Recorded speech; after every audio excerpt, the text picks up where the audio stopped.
Hi class, welcome to the lecture video for chapter 40, 15th century art of France, Flanders, and Germany, 1400 to 1500. This is part one of two because there's so much information in this chapter and so much detail on each one of these works. I split it up because I realized it was well going to run over an hour if I just did a single lecture. So this chapter we actually have two different videos so you don't completely zone out halfway through.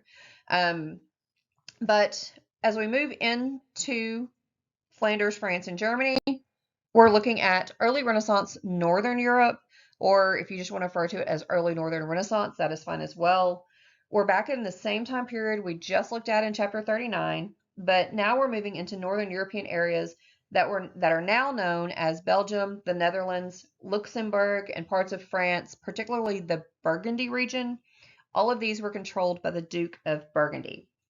So during this period, we see the rise of a middle class who is beginning to purchase and commission art as ways to show newly accumulated wealth and status. So while churches are still patronizing artists or often the recipients of these works, there are many private patrons as well. So there's quite a shift in style when we go from Italian to Northern Renaissance. In early Italian Renaissance, we see all these beautiful, idealized forms, full figures, delicately rendered. And it was more important to make things beautiful than accurately reproducing people and objects. Northern Renaissance is the opposite. Images will be meticulously rendered to appear naturalistic. Details are extremely important, and there is a prolific use of iconography in most of these works, actually all of them that we look at in this class. So we're going to begin with one of the most important patrons of his time, Jean Duc de Berry, who was the youngest brother of the Philip the Bold of Burgundy, and he took over after Philip's death. So Jean, the Duc de Berry, was one of the most prolific patrons of artists in his time. He commissioned lots of different things, a large number of tapestries, stained glass, paintings, sculptures, and manuscripts, particularly manuscripts. And his inventories recorded over 300 manuscripts in his possession at his death. So we're going to start with one of the books that gets into, or we actually looked at one of the books in his collection and last semester in Gothic art. That is the book of the Hours of Jean Devereux. We looked at a couple different pages, the Annunciation on the right and the Betrayal of Judas on the left. This is a book that got bequeathed to him from Jean Devereux and went into his collection and ends up influencing a lot of the things that he had created after he received it. So let's look at his most well-known manuscript. This is the most well-known one that he commissioned. It's also most often considered the most important, and that is the Très riche hours of the Duc de Berry, or the Very Rich Hours of the Duc de Berry. He commissioned it from the Limburg brothers, who were three brothers, Paul, Jean, and Herman de Limburg, and they were from the northern Netherlands. Their uncle was the court painter for Philip, and much of the family were artists. So he orders this book of prayers, and basically a book of prayers is a prayer book that's used daily by the owner. It would show images, it would show biblical text along with images that could be meditated on during prayer. Often they were richly decorated, filled with lots and lots of detail. Highly detailed, it's meant that they were supposed to be looked at close up rather than you would look at something from afar like a painting. So one of the reasons that this was such an important book is that it actually goes beyond prayers. The Très Riche Jours contains calendar pages that reflect daily life in the 15th century, well, daily life for the upper class of the 15th century. And we're going to look at two in this chapter. Well, actually, we're looking at two, one that's in your text, one that is not. So January is in your textbook, February is not, but I like February better than the October one that they have in your textbook. So we're going to look at it instead. When we switch to the main image, we see the architecture that is very specific to the Duc de Berry. This is all of this is his lands and his housing.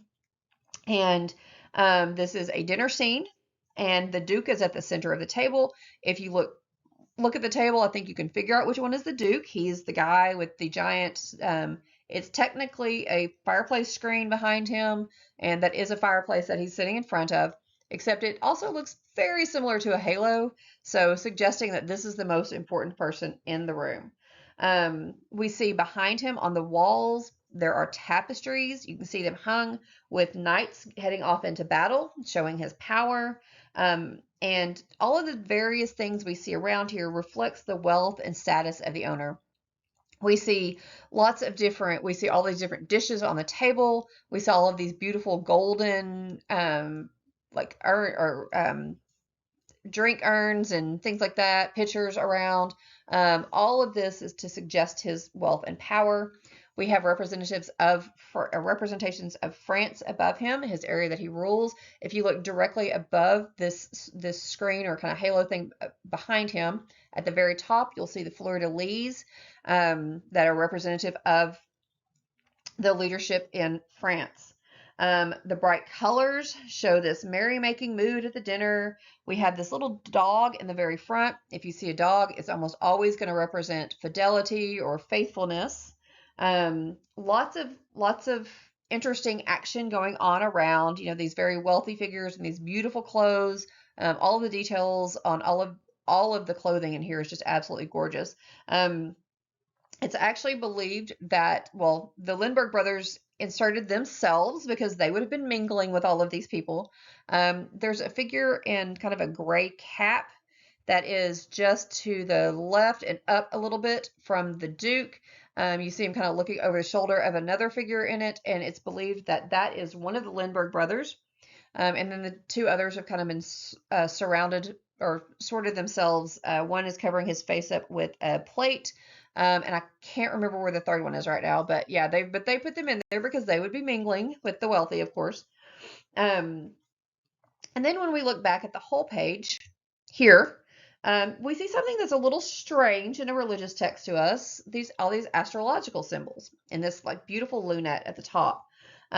Astrological signs may not seem to be appropriate in the religious setting today.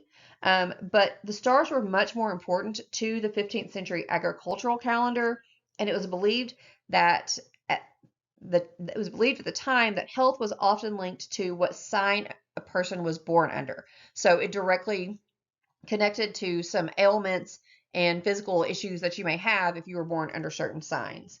So for each of the months in Therese Richau's, the astrological signs associated with that month are shown. Here we see Capricorn on the left and Aquarius on the right, both of them among the stars, just not quite in constellation form. And again, the astrological sign was believed to dictate a person's health. If you'll notice, the astrological figures are not in the same size of space. The delineation shows the break when throughout the month it changes from Capricorn to Aquarius in January. If you look closely at the top band of the lunette, you see all these little squares. There are 31 of them, which is the number of days in January. In the next page, you'll see the numbering is a little different than you would expect it to be. Also below our figures here is a man in a chariot with this bright yellow orb and these winged horses running along with him. This is Helios, who is the god of the sun, as he's making his daily journey. So let's move to February.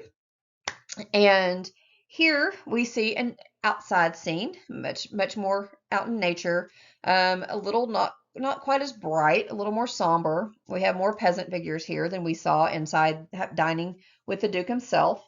And let's move a little closer and see all of this kind of blown up a little better.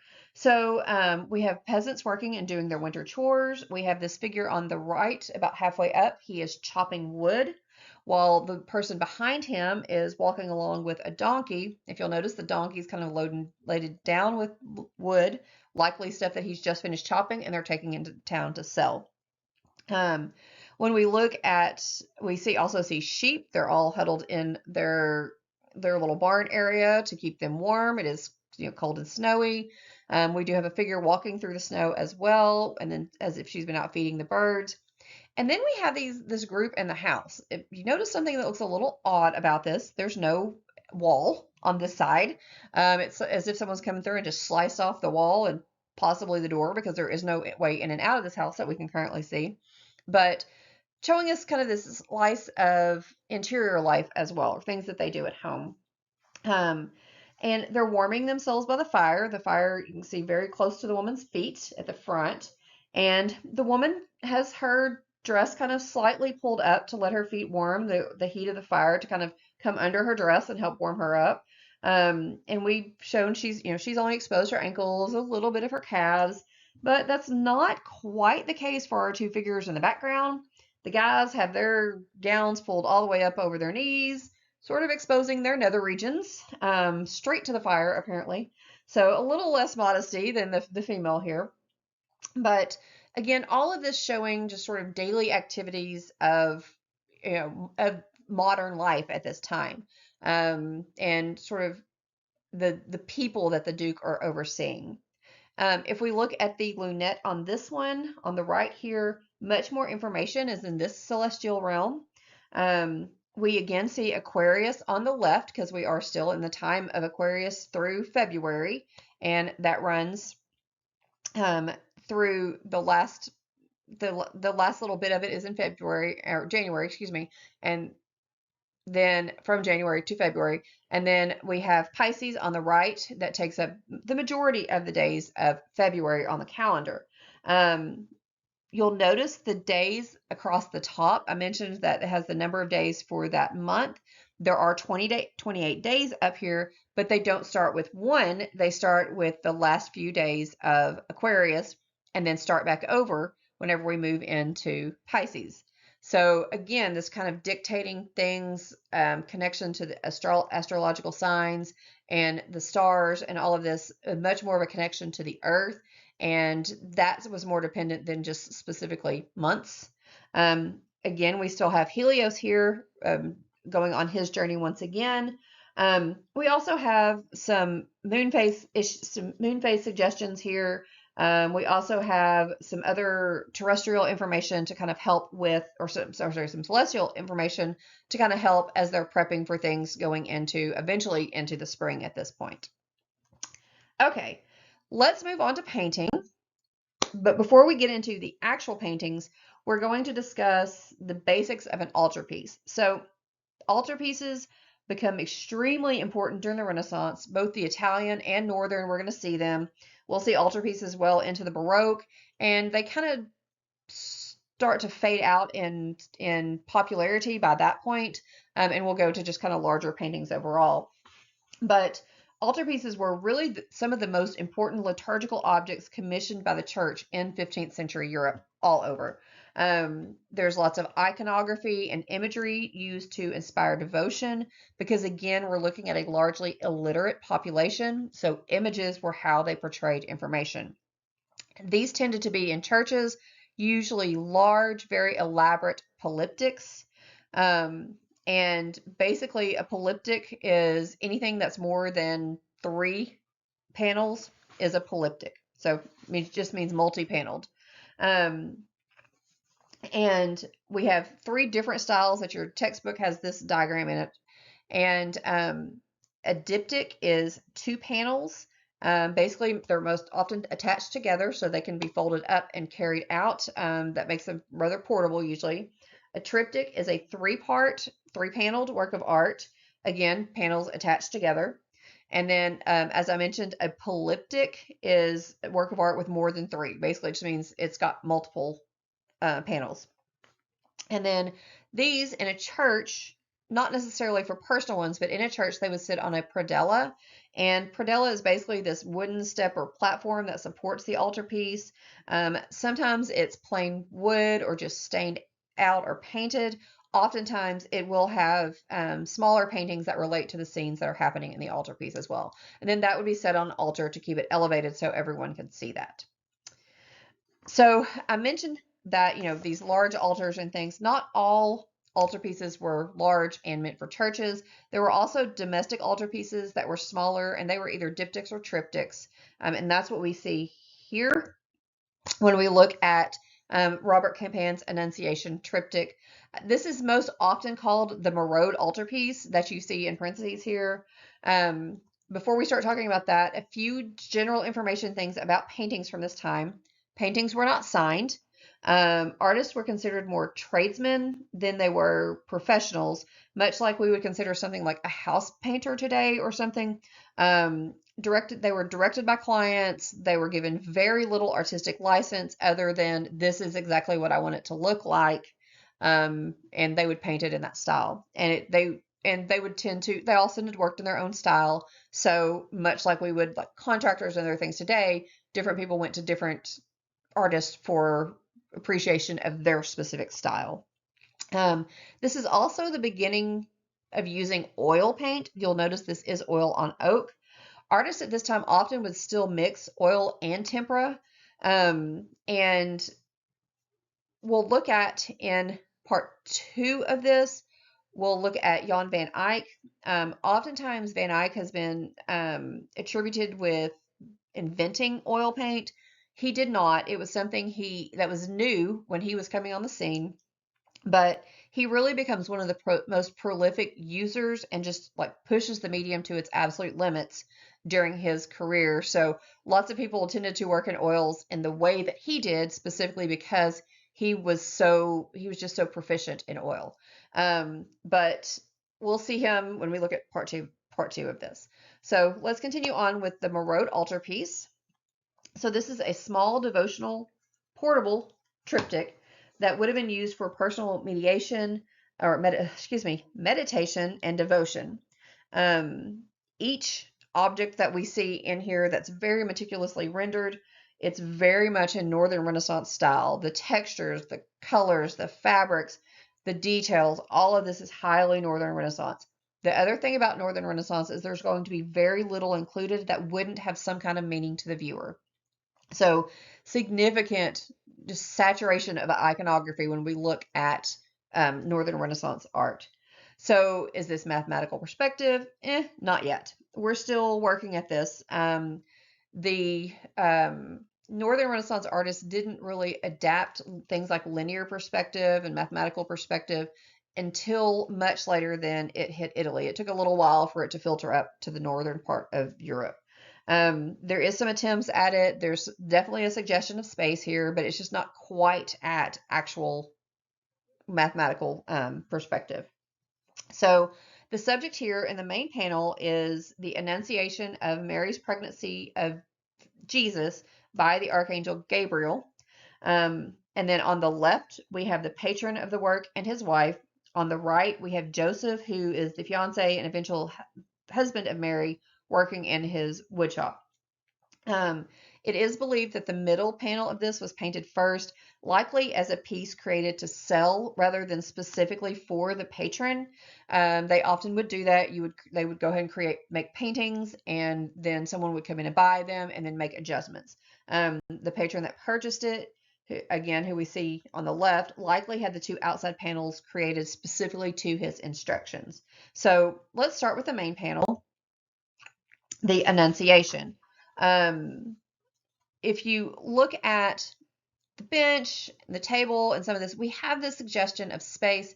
There's some things off, and it's actually believed that one of the things off was done on purpose, but we almost have the suggestion of one-point perspective. Everything's kind of going back at angles, toward a horizon line, until we look at the table. The table is just off. In order to show the objects on the table, he kind of had to lean the room forward a bit more because he wanted us to specifically see the stuff that's important, this important iconographical information. So here we have this fully developed interior of a room. It's a very modern room by the looks of it, even though we have these biblical figures here. Mary is sitting on the floor. She's reading her prayer book, and she's yet to notice that this angel has appeared in the room. She's very pious. She's absorbed in her prayers. She's doing what she's supposed to as a young woman, and she's reading, she's reading her prayers. So the angel has appeared and is coming in to tell her that she is going to have a child. And there's lots of things that help support this story. A lot of the symbols that we have here to do with the idea of the incarnation of God in Jesus and of Mary's virginity.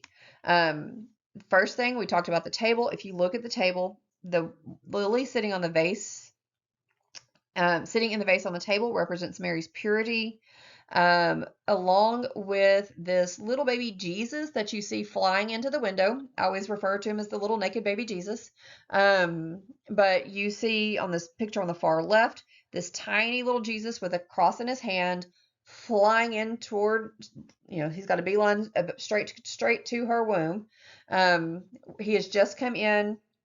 He is now actually present in the room. So if you'll notice, this candle has been snuffed out.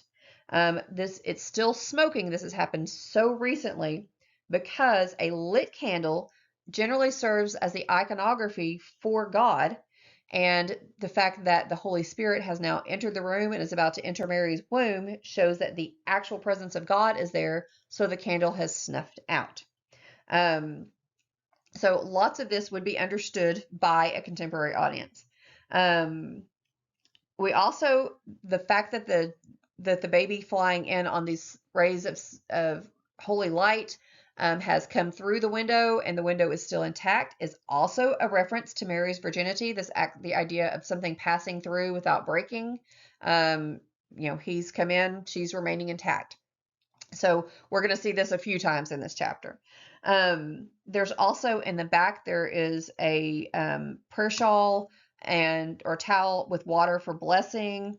And really interestingly enough, the Bible here, if you look at it, if you can zoom in enough on it and look at it, you actually could read it. And it is open to chapters about the Annunciation. And the book with the scroll next to it actually reference both the New and Old Testaments. The Bible that we see on top would be the New Testament. This scroll underneath it would be the Old Testament. The table itself is even a suggestion of biblical connections. It has 16 sides, and it references the 16 most important Old Testament prophets. So all of these different things are kind of coming in together to say what's going to happen in the Annunciation. Keep in mind this niche with the prayer shawl and the blessing behind it. We'll actually see it in part 2 of the lecture for this class too. So you'll also notice we are still in early Northern Renaissance. Our clothing here, it's got some sharp angles to it. It's a little bit geometric still. There's lots and lots of detail. There's lots of naturalism, but they just haven't quite worked out that whole drapery thing on clothing, and we're going to kind of see that all the way through this chapter. And it's going to develop pretty quickly, but we still see kind of this almost geometric form. You notice our figures, they're pretty, but they're very human looking. They're not these perfectly idealized figures. I mean, they are very pretty. They are holy here. So but they seem very human as well. This colors on the wings of the angel here will get taken on by other artists and copied and copied. This was kind of a new idea, but these beautiful rainbow colored feathers that were almost shimmery and iridescent, hard to look at, becomes a big thing in Northern Renaissance as we go through. When we move to the 2 outer panels, we see both the patron on the left. These 2 kneeling figures are the patrons of the painting. The names are not known, but we do know that the male figure was painted first and then his wife was added later after they were married. At the same time that she was married, she was added, also the attendant in the background was added as well. If you'll notice that the figures are not part of the Annunciation story, so they are not in the same space as the main characters. They appear to be looking in the scene through an open door from this enclosed garden that they're sitting in, but there's no door in the middle panel to show where they could actually be looking at. So they're not technically in the same space as what's happening here. The fact that they're in an enclosed garden with the door just kind of creaked open so you can see the modern city behind is also a reference to the purity of Mary. Oftentimes you will see her in an enclosed garden. Again, this idea of nothing being, broken before she becomes pregnant. And then we have a very modern Flemish city, and while these very modern figures are watching the story unfold that happened over 1,000 years before at this point. On the right panel, we have a really interesting scene of Joseph in his workshop lots and lots of detail and iconography surrounding him as well. So the image of Joseph and the things that are surrounding him are not happening at the same time as the Annunciation, but they really are more of a suggestion of Christ's sacrifices for us that's going to come later on after he's born and has lived his life. So a few of these things are, you'll notice there are mousetraps that are on the table and on the windowsill or the open shop. They allude to the writings of St. Augustine, who was a saint from much later past Jesus's time, in a sermon about the cross being a mousetrap for the devil and Jesus being the bait and him taking the bait. So we see these mousetraps that suggest that suggestion of trapping the devil here. You'll notice, and then you'll notice he is drilling holes into this board. This is one that Northern artists often portray in crucifixion scenes where they are where these type of boards are tied to ropes around Jesus's waist and they hit him as he walks with the cross. Then we have a saw in the bottom left. It's a very oddly shaped saw. It's believed to reference the sword that the Apostle Peter used to slice the ear off a Roman soldier on the night that Jesus is arrested.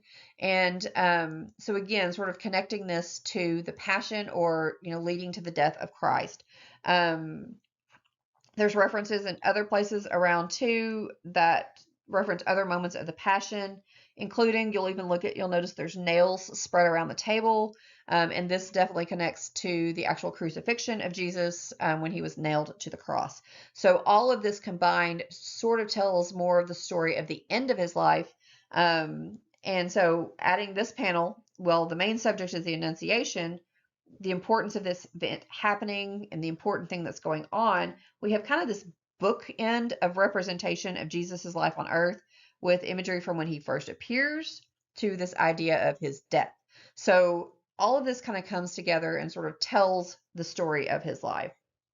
And keep in mind that all this iconography, particularly what we talked about with Mary, as it'll be seen in both Northern and Italian Renaissance works as we move forward in time. And so we're going to stop here because we're right about a little before 30 minutes. And I'm going to end part 1 with this. And we're going to pick up part 2 with Jan van Eyck and go on from there.